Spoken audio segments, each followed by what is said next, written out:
What's happening, guys? Week 5 fantasy football. I'm 2-2. Lost last week, unfortunately. As you can see, went up against Valley and Dalton. And even though Hakeem Nicks stayed in their lineup and didn't even play and got a goose egg, we still lost. Because Steve Smith sucks. He got 4 points. The Jets defense, that was a blunder on our part. We should not have started them. And Rory's cracking up over here.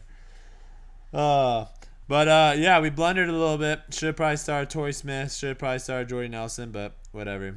So going into this week, which I feel like is a must-win for us.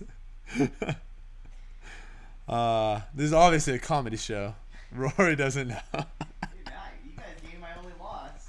I know, we're terrible. I don't know what's going on. We've lost twice in a row. We've only lost once in a row, but we're 2-2. All right. So this week we made a couple changes to the roster.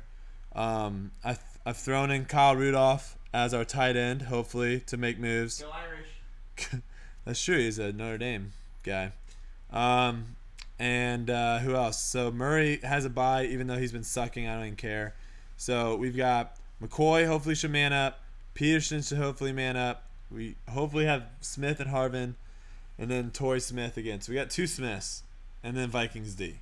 There's a lot of actions. So the big question of the day, really, I think the only person I really have a question mark with is Ryan Fitzpatrick or Matt Schaub. So who are you feeling? I feel like that's a coin flip. Let me know. And we're going up against a good team. They're 1-3. We're actually going up against Kirk Gibson, and they're 1-3. So, but dark horse, we need this win. So, let me know in the comments who you think. The big question is Schaub or Fitzpatrick. Who's got the hot hand? I'm really leaning towards Fitzpatrick, but if I put him in and he sucks, then Chris is gonna be pissed. So, let me know in the comments. I'll see you guys next week. Hopefully, we go 3-2. We need this big win. All right, peace, man. Up.